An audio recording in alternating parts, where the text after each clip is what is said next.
और बात का मसला ये है कि आज असम के मुख्यमंत्री ने ये बात कही।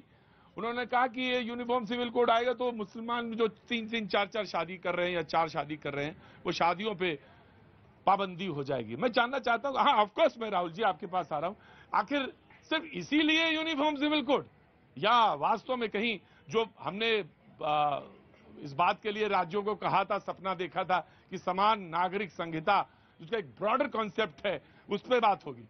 जी, असम के मुख्यमंत्री जो बयान दिए हैं उसी से स्पष्ट है कि जिस मुद्दे से आप बचना चाहते हैं ना, हिंदू मुस्लिम के मुद्दे से, हाँ। भारतीय जनता पार्टी समान नागरिक संहिता के द्वारा उसी मुद्दे को फिर से लाना चाहती है। वो ध्रुवीकरण के राजनीति से बाहर ही नहीं जा पाती है। और मैं इसका कारण बता रहा हूँ आपको। नाम क्या है? समान नागरिक संहिता। अरे नाम समान। एक चीज आप बताएं राहुल जी, ये फ्यूलिंग का काम हम ही लोग करते हैं। फ्यूलिंग का काम है, रोज फ्यूल डालते रहते हैं। मैं फ्यूल नहीं डालता हूँ। देखिए, अगर हम लोग नहीं, अब मुख्यमंत्री का बयान तो उन्होंने अपने मन से दिया, हम लोगों ने फ्यूल नहीं डाला उनको। हाँ। असम के मुख्यमंत्री ने अपने मन से बयान डाला। मैं कह रहा हूँ, नाम है समान नागरिक संहिता। भाई समान नागरिक संहिता मतलब पूरे देश के लिए एक समान नागरिक संहिता होगी।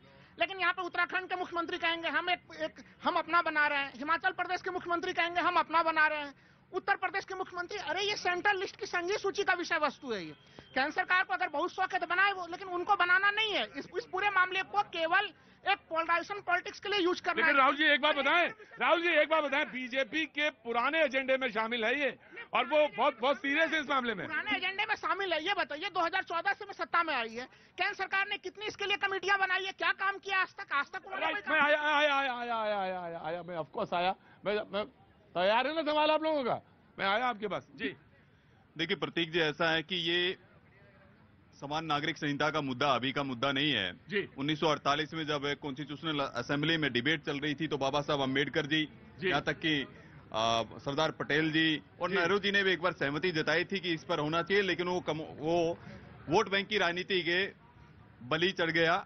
मैं कह देना चाहता हूं, देखिए समान नागरिक संहिता ये देश संविधान से चलता है, सरिया से नहीं चलेगा। एक देश सरिया से तो ये देश चल भी नहीं रहा भाई।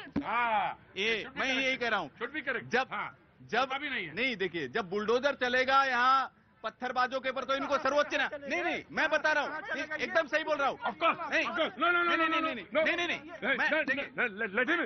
इन्होंने कहा कि कहां से कहां चले गए आप? मैं जोड़ के दिखा रहा हूँ कि देखिए, जब इनको फिर सर्वोच्च न्यायालय याद आता है, कानून याद आता है, लेकिन जब हिजाब की बात आती है तो इनको कुरान याद आता है। ये शुरू हुआ था मसला हिजाब से, हलाल से, और ये पहुंचता कहां पहुंच गया मैंने तभी एक दिन शो में कहा था, यूनिफॉर्म सिविल कोड बहुत जल्द बात होने वाली है, बहुत जल्द। मैंने तभी कहा था, of course you will speak. हाँ जी, हाँ हो रहा पूरे देश में हो रहा है, स्पेशल किसी के लिए नहीं हो रहा, सबके लिए हो रहा है। तो इन्हें ऐतराज क्यों, इनके पेट में दर्द क्यों हो रहा है? किनके? ये जो खड़े कांग्रेस के साथ।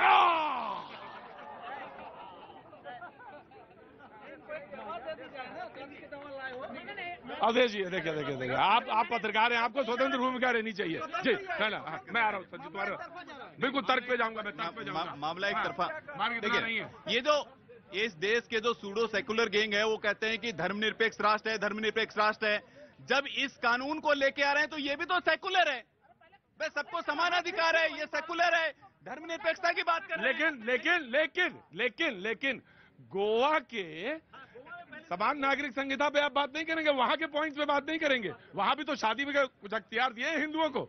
देखिए, ये मुद्दा केवल विवाह का ही मुद्दा नहीं है, ये संपत्ति का भी मुद्दा है, शादी का भी मुद्दा है, जायदाद का मुद्दा है, उनके वसीयत का मुद्दा है। एक मुद्दा नहीं है, ये बहुत सारा व्यापक मुद्दा है, लेकिन इसको इसी दृष्टि से क्यों देखा जा रहा है? और इसके पक्ष में कौन है? वो मुल्ला और मौलवी है जो हलाला के पक्ष में है। वो मुल्ला और मौलवी है जो चाहते नहीं है कि प्रतीक सच बोल रहा हूं मैं। और क्या करें, ट्रिपल तलाक जब नरेंद्र मोदी जी ने लेकर के आए, खत्म करने का प्रयास किया, तो हाहाकार किसने मचाया? इन्हीं सूडो सेकुलर गैंग ने मचाया। मैं one by one of course 86 का मसला है शाबानों का, मैं बिल्कुल one by one come to the देश गजवाए हिंद नहीं बनेगा। कौन बनाना चाहता है साहब? कौन बनाना चाहता है? नाम बताइए, कौन बनाना चाहता है? ये देश सरिया से नहीं चलेगा। कौन चलाना चाहता है? कौन चलाने के लिए बोल रहा है? इसमें से हिंदुस्तान की कौन सी ऐसी जनता है? कोई नहीं चाहता। ये नैरेटिव सेट करके केवल और केवल अपनी राजनीति करना चाहते हैं, नहीं बोलने देंगे। ये आप एक नैरेटिव सेट करके केवल और केवल अपनी राजनीति की बात कर रहे हैं। ये बनाए ना कानून, पिछले 8 सालों से सम्मान का विषय है। कानून बनाइए ना, पिछले 8 सालों से आप सत्ता में हैं, कानून नहीं बना रहे। किसी महिला को एक स्टेट अलग बनाएगा, एक स्टेट अलग बनाएगा। अरे साहब, केंद्र में आप हैं, इतने मजबूत है, बनाएंगे ना पूरे देश के लिए, पूरे देश के लिए बनाएंगे ना। नहीं बनाएंगे, ये राजनीति करनी है और केवल और केवल हिंदू मुसलमान। आपको ज्ञान होना चाहिए कि डीपीएसपी जो राज्य के नीति निर्देशक सिद्धांत है, संविधान के भाग 4 में लिखा गया है और आर्टिकल 44 में उसका वर्णन है। तो राज्य का विषय है कि राज्य उसको लागू करे। तो अब आप बिहार से करवा दीजिए ना। अब बोलेंगे अब असम से क्यों लागू हो रहा है, बिहार से होना चाहिए, हम उत्तराखंड से करना चाह रहे, हिमाचल से करना चाह रहे। लेकिन एक पॉइंट है मनोज का, देखिए मनोज का एक पॉइंट है, संविधान जो अवधेश जी के पास रख रहा हूं सवाल, संविधान निर्माताओं ने ये उल्लेख तो जरूर किया और ये कहा कि आने वाली सरकारों पे उन्होंने उसको छोड़ दिया। तो अगर किसी ने भविष्य में देखा ऐसा और संविधान निर्माताओं ने देखा तो उसको डिस्कस तो करना पड़ेगा कि आखिर क्यों देखा और क्यों हुआ। जी मैं आ रहा हूं जी। प्रतीक जी, देखिए, मैं राजनीतिक बात नहीं करूंगा, लेकिन यहां पर खड़ी जनता को यह समझना चाहिए कि हो क्या रहा है। कॉमन सिविल कोड को लेकर केवल एक कंफ्यूजन फैलाया जा रहा है देश में, वो आज से नहीं कई दशकों से। जब हम कॉमन सिविल कोड की बात करते हैं तो आखिर हम बात किसकी करते हैं? ये बात हिंदुओं और मुस्लिमों की हो ही नहीं रही है, ये बात हो रही है महिलाओं की, ये बात हो रही है बच्चों की। तो अगर ये डिमांड आती है, कोई मुस्लिम महिला ये डिमांड करती है कि मुझको भी उतना ही राइट मिलना चाहिए जितना कि हिंदू महिला को मिलता है, तो इसमें हिंदू मुस्लिम महिला का कहां से इशू आ जाता है? ये मुस्लिम फैमिली के विद इन इशू है। दूसरी चीज देखिए, जहां तक कॉमन सिविल कोड का प्रश्न है, इसकी कॉन्स्टिट्यूशनैलिटी का प्रश्न है, जैसा अभी डिस्कस किया, गोवा एक ऐसा राज्य है जहां पर अपने उसके कुछ एक्सेप्शंस हो सकते हैं, लेकिन वहां पर common civil code already enforced है और सब लोग उसका पालन कर रहे हैं, कोई उसमें कंट्रोवर्सी नहीं हो रही है। तो अगर हम राजनीति को और हिंदू मुस्लिम को इस कॉमन सिविल कोड से दूर रखते हैं तो शायद इसके इंप्लीमेंटेशन में कोई दिक्कत नहीं है। मैं आपको एक छोटा सा एग्जांपल देता हूं कि देखिए, कोर्ट्स को क्या इश्यूज फेस करने पड़ते हैं जिसकी वजह से बार बार हम देखते हैं न्यायालय इस चीज को रेकमेंड करते हैं कि सरकारों को कॉमन सिविल कोड की तरफ आगे बढ़ना चाहिए। देखिए, अगर कोई मुस्लिम बच्ची है, उसकी मैरिजेबल एज की जब बात होती है तो अगर आप शरिया को फॉलो करते हैं तो आप 15 इयर्स के बाद उसकी शादी कर सकते हैं।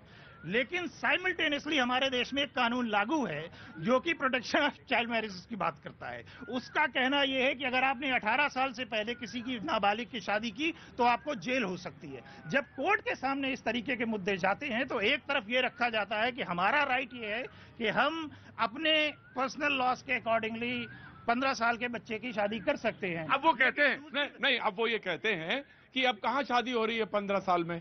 लेकिन मैं एक पॉइंट आपकी ही पॉइंट पे रखता हूं, वो कह रहे हैं अब कहां 15 साल में कोई शादी कर रहा है। लेकिन दूसरी बात, अगर एक की भी हो रही है तो ये संविधान की जिम्मेदारी है कि वो एक को भी बचाया जाए।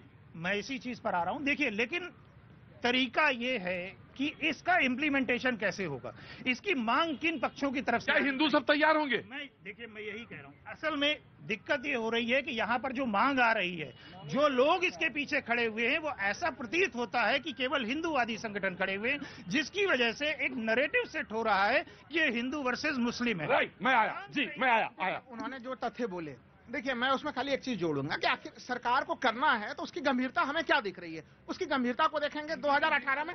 सुन तो देखिए, मैं भी आपके बीच में नहीं कर रहा था। देखिए, लॉ कमीशन ने 2018 में रिकमेंडेशन दिया कि इसकी जरूरत नहीं है।